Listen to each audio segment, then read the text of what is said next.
सभापति जी, आज आपके माध्यम से देश की सरकार के सामने और देश के साथ साथ कई प्रांतों की सरकारों के भी सामने समाज के उन सबसे ज्यादा मजबूर लोगों की आवाज उठाना चाहता हूं, जिनको हम लोग संविदा कर्मियों के नाम से जानते हैं। सभापति जी, अभी पिछले दिनों केरल की आवाज उठी आशा बहुओं की, और इसी तरह के हालात पूरे देश के अंदर हैं। अगर हम केवल उत्तर प्रदेश की बात करें सभापति जी, तो आशा बहुएं अकेले 4 लाख, इनको केवल रजिस्ट्रेशन के लिए 2,000 रुपए मिलते हैं और 600 रुपए पर केस मिलते हैं। रोजगार सेवक लगभग 40,000, केवल 8850 रुपए। शिक्षा मित्र 1,48,000, इनका मानदेय केवल 10,000। आंगनबाड़ी शाखाएं और उनकी आंगनबाड़ी कार्यकर्ती लगभग 7.5 लाख, और इनको मानदेय मिलता है केवल 5,000 और 2700। इसी तरह से अनुदेशक लगभग 40,000, मानदेय केवल 8700। इसी तरह से पंचायत सहायक लगभग 40,000, मानदेय केवल 5,000। इसी तरह से रसोईया 3,76,796 और मानदेय केवल 2,000। ग्रामीण चौकीदारों की अलग समस्या।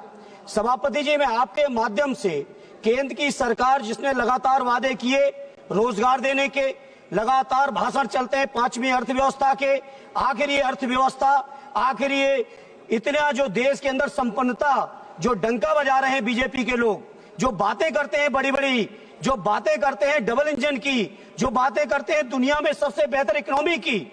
मैं पूछना चाहता हूं, अकेले उत्तर प्रदेश के अंदर लगभग 18 लाख कर्मचारियों का ये हाल है। अगर इसी रेशियो में देखेंगे तो पूरे देश के अंदर लगभग 1 करोड़ से भी ज्यादा कर्मचारियों की दुर्दशा है। और साथ ही साथ सभापति जी, आश्चर्य इस बात का है, इसमें कहीं भी बाबा साहब भीमराव अंबेडकर जी के बनाए हुए संविधान में जो हमें रिजर्वेशन मिलना चाहिए दलित भाइयों को, जो रिजर्वेशन मिलना चाहिए पिछड़ों को, कहीं उसका कोई प्रावधान नहीं है। दिन नित नए षड्यंत्र, कैसे रिजर्वेशन को खत्म करें। रिजर्वेशन अगर सीधे खत्म नहीं कर पा रहे हैं तो आउटसोर्सिंग के माध्यम से खत्म कर दें। आउटसोर्सिंग कर्मचारियों का इतना शोषण हो रहा है सभापति जी कि मनचाही एजेंसियां हायर हो रही हैं।